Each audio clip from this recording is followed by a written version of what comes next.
Hello বন্ধুরা, নেইমারের প্রতি আস্থা ব্রাজিল কি এখনো তার উপর নির্ভর করছে? ব্রাজিল ফুটবল মানে আবেগ, ইতিহাস আর অসংখ্য কিংবদন্তির গল্প।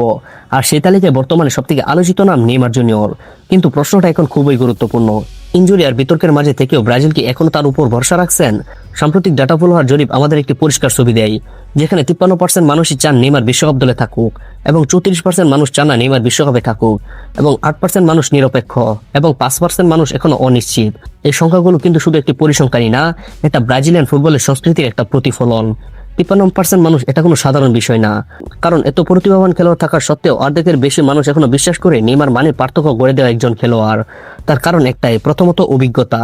বিশ্বকাপ, কোপা আমেরিকা, চ্যাম্পিয়ন্স লিগ, বড় ম্যাচে চাপ নেইমারের জন্য নতুন কিছু না। দ্বিতীয়ত ম্যাচ জেতার ক্ষমতা। একটা মুহূর্ত, একটা স্কিল, একটা ফ্রি কিক, এগুলোই ম্যাচের মোড় ঘুরিয়ে দিতে পারে। আর এই কাজটা করে তিনি নিজেকে গেম চেঞ্জার হিসেবে প্রমাণ করেছেন। আর তৃতীয় কারণ ব্রাজিলের স্টাইল। ব্রাজিলিয়ান ফুটবল মানে স্কিল, প্লেয়ার এবং ক্রিয়েটিভিটি। আর এই জায়গায় নেইমার এখনো সবার থেকে আলাদা। তবে সবকিছুই কিন্তু এক প্রতীক না। 34% মানুষ কেন নেইমারকে দলে দেখতে চান না, এটার পেছনে রয়েছে বেশ কিছু কারণ। সবথেকে বড় বিষয় হলো ইনজুরির সমস্যা। গত কয়েক বছরে গুরুত্বপূর্ণ সময়ে বরাবর ইনজুরিতে পড়েছেন নেইমার। বিশ্বকাপের মতো টুর্নামেন্টে এমন ঝুঁকি অনেকের কাছে বড় দুশ্চিন্তার কারণ।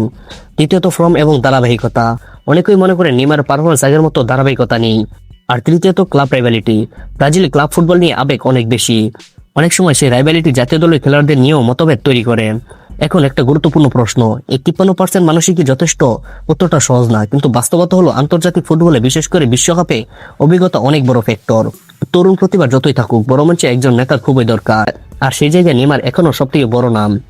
ধরুন একটা গুরুত্বপূর্ণ ম্যাচ যেখানে স্কোর লাইন সমান, সময় শেষের পথে, এমন মুহূর্তে বলটা কার পায়ে আপনি দেখতে চান? অনেক ব্রাজিলিয়ান এখনো বলবেন নেইমার, কারণ তারা জানে একটা মুহূর্তে ম্যাচ ঘুরিয়ে দেওয়ার ক্ষমতা তার আছে। তবে ভবিষ্যতের দিকেও তাকাতে হবে।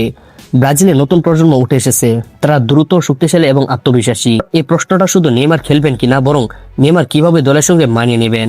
সবকিছু মিলে একটা বিষয় পরিষ্কার, এই 53% সমর্থন মানে শুধু জনপ্রিয়তা না, এটা বিশেষ অভিজ্ঞতা আর আশা, সবকিছুর মিশ্রণ। ইনজুরির যুগে থাকলেও, বিতর্ক থাকলেও, সমালোচনা থাকলেও, নেইমার এখনো ব্রাজিলের একটা বড় অস্ত্র। তাই বলা যায় নেইমারকে ঘিরে বিতর্ক যতই থাকুক, ব্রাজিলের বড় একটি অংশ এখনো বিশ্বাস করে যখনই সব থেকে বেশি দরকার তখনই নেইমার পার্থক্য গড়ে দিতে পারেন। তো এই বিষয়ে আপনার মতামত কি? আপনি কি নেইমারকে বিশ্বকাপ দলে দেখতে চান? কমেন্ট করে আপনার মতামত জানাতে ভুলবেন না, এবং অবশ্যই আমাদের চ্যানেলটিকে সাবস্ক্রাইব করে ভিডিওতে একটি লাইক করে যাবেন। তো আজ পর্যন্তই, সবাই ভালো থাকেন, সুস্থ থাকেন, আল্লাহ হাফেজ।